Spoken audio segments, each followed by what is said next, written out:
अब इसको बेचने का कार्यक्रम बोला जा रहा है, जो ये करना नहीं चाहता दिल से। अब मेरा काम कब बनेगा? जब ये टिकेगा। समझ में आ रहा है? देखिए मैं धीरे धीरे समझा रहा हूं, नहीं भी समझ में आ रहा है कि तो मेरे को बोलो, तो मैं और थोड़ा धीमे हो जाता हूं। समझ में आ रहा है? जबरदस्ती आया, बेचना नहीं चाहता, ये सीन है। अब हर एक आदमी का जान पहचान का एक लिमिट होता है कि नहीं होता है? कोई 1000 को जानता है, कोई 100 को जानता है, कोई 50 को जानता है। अब मैं मेरा एक उदाहरण लेता हूं, समझ लो मैं एक ऐसा आदमी हूं, मैंने कहीं तो यूट्यूब में, कहीं तो किताब में पढ़ लिया कि डायरेक्ट सेलिंग मेरी जिंदगी चेंज कर सकता है, डायरेक्ट सेलिंग में बड़ा पैसा कमा सकता हूं।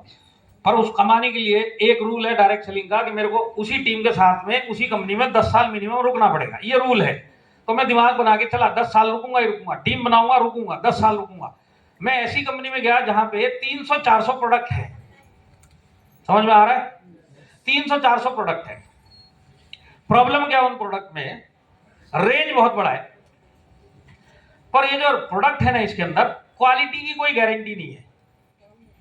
दूसरी बात, मिलते जुलते प्रोडक्ट उसके जैसी अलग अलग नाम से उसी एरिया में दूसरी डायरेक्ट सेलिंग कंपनियां भी बेच रही हैं।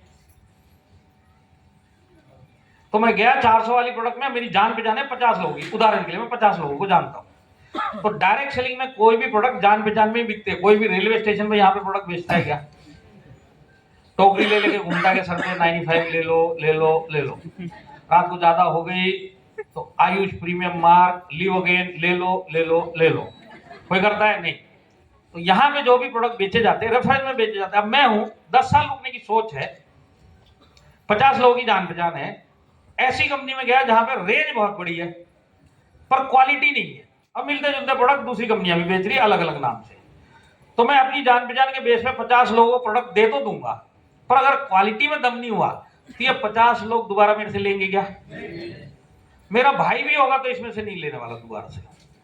तो मेरा प्रोडक्ट बेचने का काम उधर ही ठप हो जाता है कि नहीं हो जाता? क्योंकि 50 लोग खत्म, अब किसके पास जाऊंगा? ये लोग आगे बोलने वाले नहीं है और ये लोग दोबारा लेने वाले नहीं है, तो मेरा काम खत्म। अब मेरे को टीम बनानी है, तो टीम बनाने के लिए मेरे पे दूसरा रास्ता क्या है? दूसरा रास्ता है लोगों को इस बिजनेस में लेके आओ, रिक्रूटमेंट। समझ में आ रही है मेरी बात? तो रिक्रूटमेंट करने के लिए मैं लोगों को लेके आता हूं। सामने वाला जबरदस्ती आया, बेचना नहीं चाहता, ऐसे को मैं लेके आ रहा हूं लाइन लगा के। प्रोडक्ट में दम नहीं है, मैं 10 साल की सोच रख रहा हूं, मैं रिजल्ट नहीं निकाल पा रहा हूं प्रोडक्ट के पीछे। तो ये जो जबरदस्ती आ रहा है, ये रुकेगा क्या? ये आएगा, खरीदेगा, भाग जाएगा, आएगा, खरीदेगा, भाग जाएगा। ये आया, आया, खरीदा, भाग गया।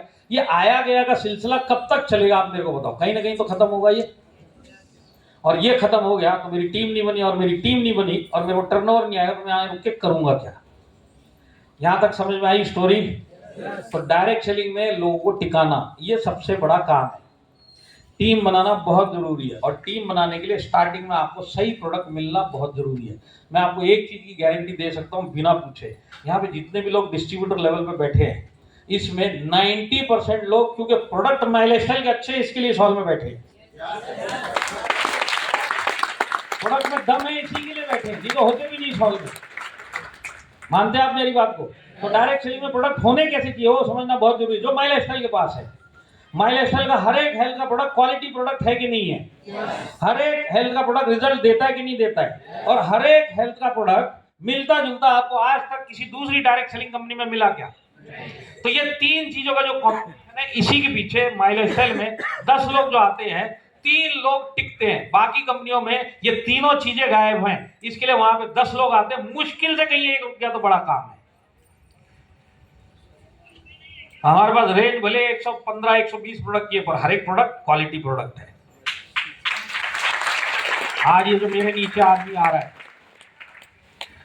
जबरदस्ती आ रहा है, बेचना नहीं चाहता है, जब तक इसको बेचने का मजा नहीं आएगा ये रुकेगा नहीं। मानते हैं आप इस बात को? यहाँ पे आप लोग के साथ, किसी के साथ ऐसा हुआ कि आपने माई लाइफस्टाइल का एक प्रोडक्ट किसी को बेचा, कंज्यूमर हो कोई भी हो, रिजल्ट तो आया ही होगा, आप भूल गए हो, उससे पहले उसका फोन आया कि भाई आपके प्रोडक्ट में दम है, मेरे को दोबारा देगा जा, प्रोडक्ट ने बहुत जबरदस्त रिजल्ट दिया है, जो डॉक्टर ने कुछ नहीं बोला, ये प्रोडक्ट ने दिया और मेरे को चाहिए ही चाहिए। इस टाइप का फोन यहाँ पे किसी के पास आया क्या? उसके कस्टमर का आया ना? तो ये जो फोन आया, जब आपके पास पहला फोन आया आपके कस्टमर का, तो ये जो आपका बेचने का डर था, कॉन्फिडेंस में बदली हुआ कि नहीं हुआ? जैसे सामने आपके कस्टमर, मतलब प्रोडक्ट में दम है भाई, और ये जो आपको कॉन्फिडेंस आया तो इस कॉन्फिडेंस ने क्या काम करवाया, आपको टिकाया तो सही, दूसरा काम ये करवाया आपके सर्कल में जितने लोगों को ये प्रोडक्ट की जरूरत थी, आपने इस आदमी का उदाहरण देके छाती ठोक के इन लोगों को प्रोडक्ट देके आप आए। इसको बोलते हैं बेचने का मजा। ये बेचने का मजा इस टाइप के प्रोडक्ट होते तो ही होता है। कभी भी डायरेक्ट सेलिंग में आप रेंज के ऊपर मत जाना, कितने रेंज है उसमें कभी भी मत जाना। वो देखना है कि रेंज में क्वालिटी है कि नहीं है, रिजल्ट आता है कि नहीं है, और मिलते जुलते मिल रहे कि नहीं मिल रहे। अगर इतना तीनों चीजों का सबसे बड़ा रेंज आपको इस इंडस्ट्री में इंडिया में कहीं मिलेगा तो वो एक